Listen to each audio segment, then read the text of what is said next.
வணக்கம். அஸ்ட்ரோ பக்தி டாக் நேயர்களே, 25 மேயிலிருந்து 31 மே வரை உள்ள இந்த வாரத்திலே என்னென்ன பலன்கள் ஒரு ராசிக்கும் கிடைக்கும் என்று தொடர்ந்து காண இருக்கிறோம். வாருங்கள். சிம்ம ராசி நண்பர்களே, உத்திர நட்சத்திரம் என்கிற உங்கள் சிம்ம சூரியனுடைய நட்சத்திரத்திலே தான் இந்த வாரம் துவங்குகிறது. சனி பகவானின் அனுஷ நட்சத்திரம் வரை சந்திரனின் பயணம், 12ஆம் இடத்துக்காரரின் பயணம் துவங்குகிறது. குடும்ப தன வாக்குஸ்தானமான கன்னிராசிக்குள்ள சந்திரன் பயணம் செய்யும் போது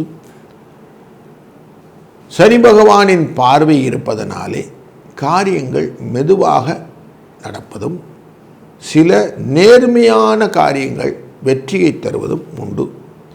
இந்த வார காலகட்டங்களிலே எதுவும் இல்லீகல் டிரான்சாக்ஷன்ஸ்குள்ளே போகாமல் இருப்பது நல்லது. படித்து பார்க்காமல் கையெழுத்து போடுவது அப்படிங்கிறது வேண்டாம்.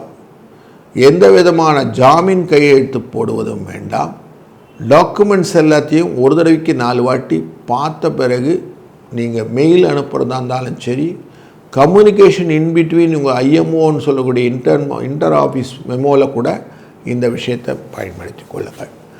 தெரியாத காரியங்களை டெஃபினட்டாக செய்ய வேண்டாம், தெரிந்த காரியங்களை தள்ளி போட வேண்டாம் என்ற ஒரு நல்ல விஷயத்தையும் மைண்டில் வச்சுக்கோங்க. எதுக்குமே ஒரு டைம் லாக்னு ஒன்று வச்சுக்கோங்க. அந்த லாகுக்குள்ளார எல்லாத்தையும் பண்ணுங்கள். சும்மா நம்ம வந்தோம், அப்படி பார்த்தோம், அப்புறம் பார்த்துக்கலாம் அப்படிங்கிற கதையெல்லாம் வேண்டாம். கொஞ்சம் க்ளீனாக உங்களை இதிலே நான் இன்வால்வ் பண்ணிட்டுருக்கேன் அப்படின்ற மாதிரி உங்களை இன்வால்வ் பண்ணி அக்கௌண்டபிலிட்டியை எடுத்துக்கிடுங்க. அப்படி பண்ணினீங்கன்னா இந்த வாரம் உங்களுக்கு சக்ஸஸ் ஸ்டோரி உண்டு. மண் மனை வாகனங்களிலே சில ரிப்பேர்ஸ்லாம் வருவதற்கான வாய்ப்புகள் உண்டு. அதை நீங்கள் அட்டன் பண்ணி தான் ஆக வேண்டியிருக்கு. அதில் கொஞ்சம் செலவுகளும் உண்டு. மற்றவர்களுடைய ரெக்கமெண்டேஷனால் நீங்கள் சில பிரச்சனைகளில் மாட்டுவதற்கு வாய்ப்பு இருப்பதனாலே, கொடுக்கல் வாங்கலிலே சிக்கல் வருவதற்கும் வாய்ப்பு இருப்பதனாலே கொஞ்சம் அடிஷ்னலாக எக்ஸ்டர்னல் விஷயத்தில் எல்லாத்தையும் கேர்ஃபுல்லாக இருங்க. எல்லாத்தையும் வெளுத்ததெல்லாம் பாலுன்னு நினைக்காம, எல்லாருக்கும் ஹெல்ப் பண்ணுறேன்னு நினைக்காம, உங்களுக்கு என்ன லிமிட்டேஷனோ அதுக்குள்ளே நீங்கள் ப்ளே பண்ணிங்கன்னா இந்த வாரம் உங்களுக்கு திருப்திகரமான புரிதலுள்ள வாரமாக அமையும். இல்லைன்னா சில சிக்கல்களையும் ஃபேஸ் பண்ண வேண்டி வரும். தந்தை வழியிலே நல்ல முன்னேற்றமான பாதை, அவர் வழியிலே நல்ல ஆசீர்வாதங்கள், தாய் வழியிலே நல்ல உறவு முறை, தாய் வழி உறவினால நல்ல ஒரு பலன், சமூகத்திலே ஒரு நல்ல அந்தஸ்து, சுப முகூர்த்தங்களிலும் சுப நிகழ்வுகளிலும் உங்களுக்கான கௌரவங்கள், இது எல்லாமே கிடைக்கக்கூடிய வாய்ப்புகள் இருக்கிறது. 7, 4 என்ற அதிர்ஷ்ட எண்ணை பயன்படுத்துங்கள். கன்னிராசி நண்பர்களே, உங்கள் ராசியின் 12ஆம் இடத்திலே சிம்ம ராசியிலே உத்திர நட்சத்திரத்திலேருந்து உங்கள் ராசியின் 3ஆம் இடமான விருச்சிக ராசியிலே அனுஷ நட்சத்திரம் வரை சந்திரனின் பயணம், லாபஸ்தானத்துக்குரியவர் பயணம் இருக்கிறது. உங்கள் ராசிக்குள்ளர சந்திர பகவான் உள்ளே நுழையும் போது உடல் ஆரோக்கியத்தை பற்றியும் மன வைராகியத்தை பற்றியும் செய்யக்கூடிய காரியங்களை பற்றியும் நேர்மையான திறன்களை பற்றியும் நிறைய எண்ண ஓட்டங்கள் வரும். இதை இப்படி செய்யணும், இது அப்படி செய்யணும், இதுக்கான வாழ்க்கையிலே நம்ம பண்ணின காரியத்துக்கு வெற்றியை கொண்டு வரணும்னு ஒரு எனர்ஜி ஃபோர்ஸ் நிறைய இருக்கும். 2ஆம் இடமான துலா ராசிக்குள்ளர செல்லும்போது குருவின் பார்வையும் செவ்வாயின் பார்வையும் சேர்ந்து அமர்வதனாலே சந்திரனுக்கு எக்ஸ்ட்ரா பெனிஃபிட் நிறைய இருக்குது. அதனால் மண் மனை வாகன யோகங்கள் இல்லாதவர்களுக்கு நல்ல பலன்கள் கிடைக்கும்.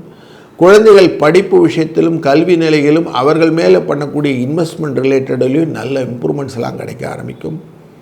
படிக்காத குழந்தைகளுக்கு நீங்கள் படிப்பு சொல்லிக் கொடுக்கக்கூடிய சூழ்நிலையும் அவர்களின் வளர்ச்சிக்கு நீங்கள் உறுதுணையாக இருக்கக்கூடிய வாய்ப்புகளும் நிறைய இருக்கும். ஸோ அவங்களுடைய லைஃப்பில் கொஞ்சம் நேரம் டைம் ஸ்பெண்ட் பண்ணி இவங்களை கரெக்டாக டியூன் பண்ணக்கூடிய ஒரு நல்ல வாய்ப்பு இந்த வாரத்தில் இருக்கிறது. அவங்களோட கொஞ்சம் வெளியில் அவுட்டிங்லாம் போகக்கூடிய சூழ்நிலையும் இந்த 3ஆம் இடத்திலே சந்திர பகவான் உள்ளே வரும்போது பயணங்கள், குறுகிய பயணங்கள், மனதிலே உற்சாகத்தை கொடுப்பதற்கான பயணங்கள் நிறைய இருக்குது. இந்த வாரத்தில் குறிப்பாக 12ஆம் இடமான உத்திர நட்சத்திரத்திலேருந்து ஆரம்பிக்கிறதுனால கவர்மெண்ட் ரிலேட்டடான விஷயங்களில் நீங்கள் சில சிக்கல்களை சிந்திக்க வேண்டி வரும். அதை மட்டும் கொஞ்சம் கேர்ஃபுல்லாக பார்த்துக்கிடுங்க. வெளிநாடுகள் விசாக்கள் போன்ற விஷயங்கள் எல்லாம் நீங்கள் எடுக்கும்போது அதெல்லாம் கரெக்டாக இருக்கா, ஸ்பெல்லிங் மிஸ்டேக்கெல்லாம் இருக்கான்னு செக் பண்ணி வாங்கிக்கிறது நல்லது. ராகுவினுடைய அந்த சாத்தினாலே கண் மறைத்தார் போல் அமைந்துவிடும். அதுக்கப்புறமா பார்த்துட்டு ஐயோ இது தப்புன்னு சொல்ல வேணும். அதனால் கொஞ்சம் கேர்ஃபுல்லாக இருங்க. சனி பகவானின் பார்வை உங்கள் ராசியினுடைய 4ஆம் இடத்தின் மேலே விழுவதனாலும் குருவின் பார்வை அங்கே விழுவதனாலும் நல்லதொரு முன்னேற்றமான பாதைகள், தாயாரின் உடல் ஆரோக்கியங்கள் போன்ற விஷயங்கள் எல்லாம் உண்டு. குழந்தை வழியிலே நல்ல முன்னேற்றத்தை கொடுக்கக்கூடிய சூழ்நிலையும், திருமணம் போன்ற திறவுகள் தடைகள் நீங்கி நன்மையாக நடப்பதற்கான வாய்ப்புகளும், சுப நிகழ்வுகளும் சுப செலவுகளும் ஒருங்கே அமைவதற்கும், நல்ல ஆடை ஆபரணங்கள் வாங்குவதற்கான வாய்ப்புகளும் இந்த வாரத்தில் இருக்கிறது. உங்களுக்கான மரியாதை நிச்சயமாக உங்களுக்கு கொடுக்கப்படும். அதிலே உங்களுக்கு திருப்தியும் சந்தோஷமும் புகழும் தனமும் வருவதற்கான வாய்ப்புகள் இந்த வாரத்தில் உண்டு.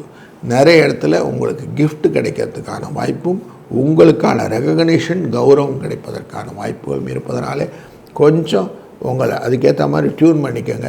எங்கெல்லாம் சிக்கல் இருக்கோ அங்கெல்லாம் 9-7 என்ற அதிர்ஷ்ட எண்ணை பயன்படுத்தி கொள்ளுங்கள். இந்த வாரத்திலே 30ஆம் தேதி வரக்கூடிய வைகாசி விசாகம் என்பது உங்களுக்கு முக்கியமான ஒரு விஷயம். முருகனை அன்றைக்கி வணங்குறது ரொம்ப நல்லது. முருகனை வணங்குவதனால் என்னெல்லாம் பலன் உண்டு அப்படின்னாக்க, வீடு மனை வாகன சிக்கல்கள் தீரும், திருமண தடைகள் நீங்கும், குழந்தை பேர் இல்லவே இல்லை அப்படின்னு சொல்கிறவங்களுக்கு குழந்தை பேருக்கான வாய்ப்புகள் கிடைக்கும், கடன் தொல்லை நீங்குவதற்கான வாய்ப்புகள், உடல் ஆரோக்கிய செயற்பாடுகள் இதெல்லாம் வரும். விசாகம் அப்படின்னு உடனேயே திருச்செந்தூர் முருகனை வணங்குவதுன்னு மனதில் வந்துடணும். அங்கே சுப்பிரமணிய புஜங்கம் என்கிற பாடலை சொல்லி ஆதிசங்கரர் தன் தீராத வயிற்று வலியை தீர்த்து கொண்டார்னு ஒரு புராணம் உண்டு.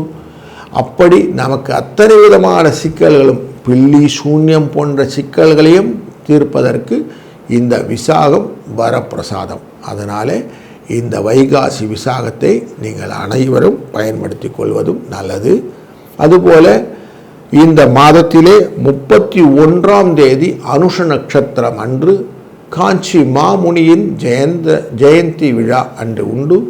சந்திரசேகர சரஸ்வதி சுவாமிகளின் அந்த ஜெயந்தி விழாவிலே நீங்கள் மாற்றுத்திறனாளிகளுக்கு உதவி செய்வது அப்படின்னு வச்சுக்கொண்டு அன்றைக்கு செய்வதனாலே சனி பகவானுடைய அனைத்து விதமான அனுகிரகத்தை பெற்று வாழ்க்கையிலே கஷ்டமில்லா பெருவாழ்வை நித்தியம் பெறுவதற்கான வாய்ப்புகளை பெறலாம். அதுபோல் கடன் என்ற அந்த விஷயம் உங்களை விட்டு அகன்று போவதற்கு அன்றைய நாளிலே கடனில் ஒரு பகுதியாவது கொஞ்சம் திருப்பி கட்டுறத முயற்சி பண்ணுங்கள். மலை போல் இருக்கக்கூடிய கடலும் பனி போல் போய்விடும். அப்படிங்கிறனால இந்த நாளை அழகாக பயன்படுத்தி கொள்ளுங்கள்.